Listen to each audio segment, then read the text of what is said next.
साहस एक सबसे अच्छे मानवीय गुणों में से एक है। जीवन में हर कदम पर इसकी जरूरत पड़ती है, चाहे वो छोटा सा सच बोलना हो या किसी मुसीबत का सामना करना। लेकिन साहस और दुस्साहस के बीच एक बारीक सी लकीर होती है। इस लकीर को पार करते ही साहस एक अवगुण में बदल जाता है, जहां वो अपने साथ साथ दूसरों के लिए भी खतरा पैदा करता है। साहस का साथी है उत्साह, और अधीश के पास उत्साह की कोई कमी नहीं है। लेकिन यही अति उत्साह कभी कभी वो लकीर पार करने को मजबूर कर देता है। कहीं अधीश ने भी तो ये लकीर पार नहीं कर दी? क्या ये बेहोशी उसी का नतीजा है? अधीश की आंखें जब खुली तो उसने खुद को एक अनजानी जगह पर पाया। वो मंदार में ही था, लेकिन ये कमरा किसी और का था। उसे कुछ समझ में नहीं आया और एक बार फिर आंखें बंद कर ली। फिर कितनी देर सोया रहा पता ही नहीं चला। कई घंटे बाद जब उसकी नींद खुली तब उसे सब कुछ याद आया कि वो अपनी मंत्रों का परीक्षण कर रहा था और उसी समय बेहोश हो गया था। उसके बाद उसे कुछ भी याद नहीं रहा। अभी कैसा लग रहा है? नींद पूरी हुई ठीक से? एक लड़की कमरे में आई और अधीश से पूछा। अधीश उस लड़की को अचानक आया देख थोड़ा हकबका गया और उठकर खड़ा हो गया। बैठ जाओ, तुम्हें आराम की जरूरत है, वो बोली। नहीं, मैं ठीक हूं। तुम कौन हो और मैं यहां कैसे आया? अधीश ने पूछा। मेरा नाम रोली है। तुम शायद परीक्षण कर रहे थे और वहीं बेहोश हो गए। मैं तुम्हें उठाकर यहां ले आई। तुम्हारे दिमाग की ऊर्जा कम हो रही थी। शायद तुमने बहुत से मंत्रों का परीक्षण एक साथ कर लिया था, रोली ने बताया और पास ही पड़ी एक कुर्सी पर बैठ गई। आपका बहुत बहुत धन्यवाद रोली। हाँ, शायद ऐसा ही हुआ होगा। लेकिन आप अकेले मुझे यहां लाई कैसे? अधीश ने पूछा। उसे आश्चर्य हो रहा था कि ये दुबली पतली लड़की उसे उठाकर कैसे लाई होगी। ऐसे, लड़की ने मुस्कुराते हुए कहा। एक पल के लिए अपनी आंखें बंद की और एक उंगली के इशारे से अधीश को ऊपर हवा में उठा लिया। ओह, अच्छा, नीचे उतारें, अधीश खिसियाकर बोला और हंसने लगा। रोली भी हंस पड़ी और बोली, यह आभार मंत्र है। इससे किसी भी वस्तु का भार महसूस नहीं होता और आराम से उठाया जा सकता है। यह वायु मंत्र और पृथ्वी मंत्र का एक मिश्रित मंत्र है, रोली ने कहा। मिश्रित मंत्र? अब यह क्या होता है? अधीश ने सोचा, लेकिन वो रोली से पूछकर उसके सामने मूर्ख नहीं दिखना चाहता था, क्योंकि कमजोर तो पहले ही साबित हो चुका था। फिर भी रोली से उसने कहा, अच्छा, तो ये मंत्र अब मैं भी हासिल कर लूंगा जल्दी ही। मिश्रित मंत्र इतनी आसानी से हासिल नहीं होते हैं अधीश जी, रोली फिर मुस्कुराई। आपको मेरा नाम कैसे पता चला? अधीश एकदम चौंक पड़ा। ये गुरुकुल कितने आश्चर्यों से भरा पड़ा है। मुझे तो ये भी पता है कि आप कहां से आए हैं और कितने मंत्र आपके पास हैं, रोली कहने लगी। क्या इसके लिए भी कोई मंत्र है आपके पास? अधीश ने पूछा। नहीं, इसके लिए मंत्र नहीं है, बस थोड़ी बुद्धि ही काफी है। यहां लाने से पहले आपकी अंगूठी से थोड़ी जानकारी ले ली थी। ऐसे ही किसी अनजान पुरुष को उठाकर थोड़े ही ले आती, रोली ने हंसते हुए कहा। अच्छा, अधीश झेंप गया, फिर बोला, अब आज्ञा दीजिए। पता नहीं कितने समय में सोया पड़ा था। बिल्कुल आज्ञा है, जाइए और ठीक से आराम कीजिए। आपके दिमाग को शांति की जरूरत है। फिर मिलते हैं, रोली अपनी जगह से उठते हुए बोली। अधीश वापस अपने कमरे की ओर लौटते हुए सोच रहा था, कितनी हंसमुख और स्वतंत्र स्वभाव की लड़की है रोली। ललिता भी तो ऐसी ही है। क्या गुरुकुल का वातावरण या अध्ययन के कारण ऐसा होता है? फिर उसने अपने घर की स्त्रियों के बारे में सोचा। अमृत, देवयानी, माधवी, यहां तक कि मधुमती देवी तक कितनी कम बात करती हैं। अजनबियों से तो बिल्कुल नहीं। इस तरह खुलकर हंसते तो मैंने किसी को नहीं देखा। सुप्रिया, हां, सुप्रिया थोड़ी स्वतंत्र प्रकृति की है, लेकिन शायद उसकी आयु अभी कम है, इसलिए बड़ी होते ही उस पर भी हजारों नियम लागू कर दिए जाएंगे। लेकिन यहां पढ़ने वाली लड़कियों जैसा आत्मविश्वास किसी में कभी नहीं आएगा। गुरुकुल का माहौल वास्तव में ऐसा ही था कि कोई भी छात्र और छात्रा में अंतर नहीं करता था। एक जैसी पढ़ाई, एक जैसे इनाम और सजाएं। साहस, यात्रा या अन्य जोखिम के कामों में भी लड़कियां पीछे नहीं रहती थीं। बल्कि अनेक स्त्रियां यहां शिक्षा भी देती थीं। जबकि बाहरी नगरों में स्त्रियां सिर्फ घर में रहती थीं या कोई तत्व सिद्धि यदि जन्म से प्राप्त हुई तो योद्धा बन सकती थीं। लेकिन युद्ध में हमेशा किसी न किसी पुरुष का साथ होना जरूरी होता था। जैसे देवयानी, उसके पास भी सिद्धि तो थी, लेकिन कभी किसी युद्ध में वो अकेली नहीं जा सकती थी। यही सब सोचते सोचते अधीश अपने कमरे तक आ गया। दरवाजा खोलने से पहले उसने वहीं से मुख्य भवन पर लगे शाम पट पर नजर डाली तो तिथि और समय दिखाई दिया। हे भगवान, मैं पूरे 24 घंटे सोया रहा। अधीश एकदम से चौंक पड़ा। कल इसी समय तो वो परीक्षण के लिए निकला था। उसने कमरे में जाने का विचार त्याग दिया और पुस्तकालय की ओर चल पड़ा। कुछ देर बाद जब वो पुस्तकालय से बाहर निकला तो ललिता उसे खोजती हुई वहां पहुंच गई। कहां नहीं खोजा तुम्हें? कहां गायब हो गए थे? चलो, अब साहस भवन जाना था ना, गुरुदेव ने बुलाया था। ललिता जल्दी जल्दी बोली। बिना अधीश को कुछ बोलने का मौका दिए वो साहस भवन की ओर चल पड़ी। अजीब लड़की है, अधीश ने सोचा और उसके पीछे चलने लगा। वासुदेव ने अपने गुप्तचरों को सूचित कर दिया था। चंद्रनगर जाना अब सुरक्षित तो नहीं था, लेकिन वासुदेव के गुप्तचरों के लिए यह कोई कठिन काम भी नहीं था। वे सब सावधान हो गए और जल्दी ही विश्वा का संदेश अधिपति तक पहुंच गया। विश्वा ने खुद एक पत्र लिख कर दिया था, जिसे पाते ही अधिपति कैलाश भाव विभोर हो उठे। उन्होंने पाणिक को अपने कमरे में बुलाया। पाणिक, देखो, मैं कहता था ना, मेरा मित्र मुझे भूला नहीं है। अधिपति की आंखों में खुशी के आंसू थे। क्या उनकी कोई सूचना मिली है आपको? पाणिक ने खुश होकर पूछा। सूचना नहीं, संदेश मिला है, पत्र आया है, अधिपति बोले और पत्र को हाथ में लेकर प्यार से देखते रहे।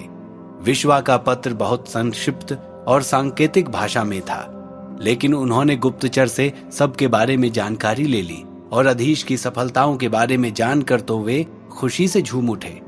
क्या कहा है विश्वाजी ने? पाणिक ने पूछा। विश्वा का कहना है जल्दी से चंद्रनगर छोड़ दूं, हमारे प्रकाश नगर में रहने की व्यवस्था वो करेगा, अधिपति ने बताया। ये सुनकर पाणिक को भी अच्छा लगा। लेकिन अधिपति, हमारा सब कुछ तो यही है, किस तरह घर बार छोड़कर चले जाएंगे?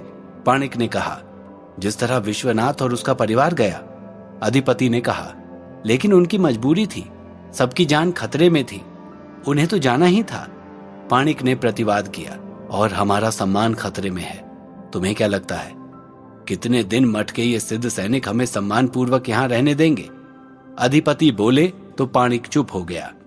वास्तव में ही मठ के सिद्ध सैनिक हर समय अधिपति और उनके छात्रों पर नजर बनाए रखते थे। नगर वासियों में उनके सम्मान को देखते हुए सीधे तौर पर उनसे कुछ कहते नहीं थे, लेकिन छात्रों की संख्या रोज कम हो रही थी। मंदिर को मिलने वाले दान और विद्यालय के अनुदान में भारी कटौती होने लगी थी, जिसका सीधा सा मतलब यही था कि शासन को अब अधिपति की कोई जरूरत नहीं थी। फिर भी वे लोग किसी तरह गुजारा कर रहे थे। लेकिन आज विश्वा का पत्र मिलने के बाद अधिपति कैलाश ने फैसला कर लिया था कि अब और अधिक दिन इस नगर में नहीं रहना है। किस सोच में पड़ गए पाणिक? मैं विश्वा को संदेश भेज रहा हूं, तुम चलने की तैयारी करो, लेकिन ध्यान रहे हमें सब कुछ बहुत गुप्त तरीके से करना होगा। यदि इन सैनिकों को भनक भी लग गई तो किसी को जीवित नहीं छोड़ेंगे, अधिपति ने कहा। जैसी आपकी आज्ञा अधिपति, पाणिक ने कहा और बाहर चला गया। गुप्तचर प्रकाश नगर सूचना भेज चुके थे।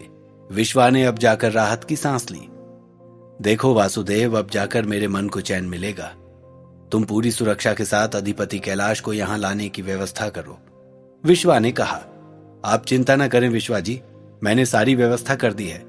कुछ ही दिनों में वे लोग यहां पहुंच जाएंगे, वासुदेव ने कहा। ठीक है वासुदेव, मुझे तुम पर पूरा भरोसा है, विश्वा ने कहा। अब मैं चलता हूं विश्वा जी, आज इंद्रनगर भी जाना है, वासुदेव ने कहा और वहां से चला गया। विश्वनाथ पुरोहित बैठे बैठे आने वाले दिनों के बारे में सोचने लगे। साहस भवन पहुंचकर अधीश ने देखा रोली भी वहां बैठी हुई थी। क्या तुम भी साहस यात्रा पर जाने वाले हो? उसने अधीश को देखते ही पूछा। हाँ, क्या तुम भी? अधीश ने कहा। इससे पहले वो जवाब देती, गुरु जयदेव वहां आ गए। सबने उनको प्रणाम किया तो आशीर्वाद देते हुए बोले, दोन क्षेत्र से सूचना आई है कि वहां रक्त पीने वाले काल पंछियों का आतंक बहुत बढ़ गया है। मैं एक साहस दल वहां भेज रहा हूं, जिसमें 4 सदस्य होंगे। एक ने तो सहमति दे दी है। तुम तीनों भी आपस में विचार विमर्श कर लो। यदि ठीक लगे तो कल शाम को ही निकलना होगा और तुम्हारा काम सिर्फ वहां जाकर मामले की जांच करना होगा। तुम्हारी सूचना के आधार पर यहां से योद्धा मांत्रिकों का दल जाएगा। ठीक है गुरुजी, हम थोड़ी देर में जवाब देते हैं, ललिता ने कहा। वो सोच रही थी कि गुरुजी ने पुरस्कार के बारे में तो कुछ बताया ही नहीं। तभी जयदेव बोल पड़े। हाँ, और जाने से पहले तुम सबको एक एक तत्वमणि दी जाएगी और यदि सफल होकर लौटे तो 50-50 अंक और एक प्रथम श्रेणी का मंत्र। अधीश की आंखों में चमक आ गई। गुरु जयदेव जा चुके थे। अब वे तीनों आपस में सलाह मशविरा करने लगे। मैं तो जाऊंगी ही, मेरे पास तो कोई और रास्ता ही नहीं है, ललिता बोली।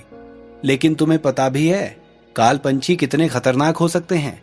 खून के साथ वे आत्मा तक चूस लेते हैं और यदि मंदार से सहायता मांगी गई तो मामला निश्चित ही बहुत गंभीर है, रोली ने कहा।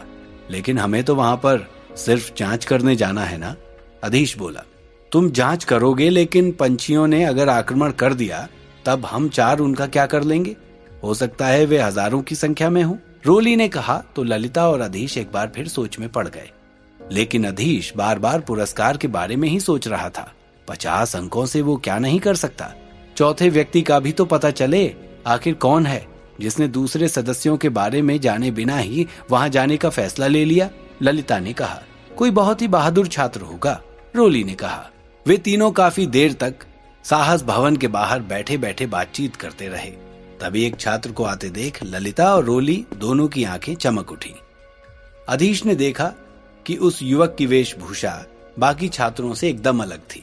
मंदार के सभी छात्र सफेद रंग के बड़े बड़े चोगे पहनते थे, लेकिन उसने गहरे नीले रंग का चमकदार चोगा पहन रखा था।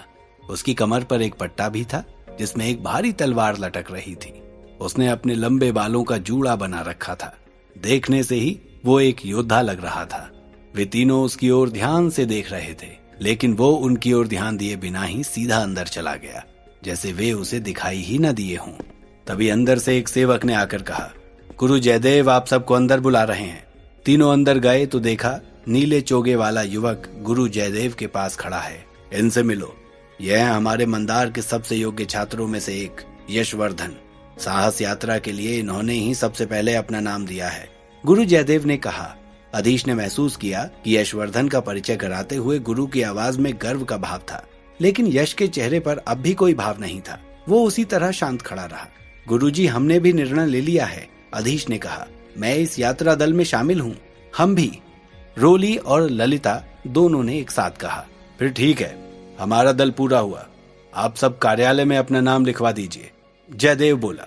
फिर वे चारों कार्यालय में गए, जहां उनसे उनकी अंगूठियां ले ली गईं और परिचय लिख लिए गए।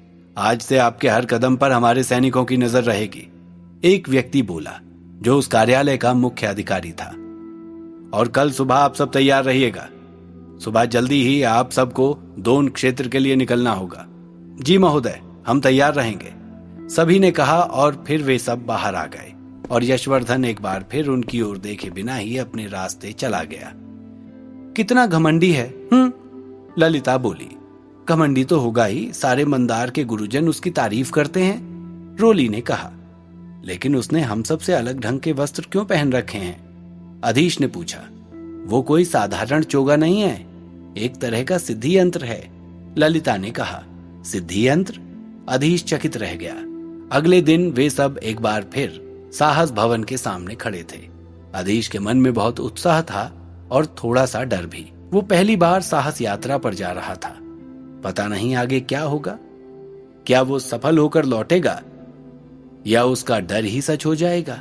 जानने के लिए सुनते रहिए द मैजिशियंस सीक्रेट, सिर्फ और सिर्फ पॉकेट एफएम पर।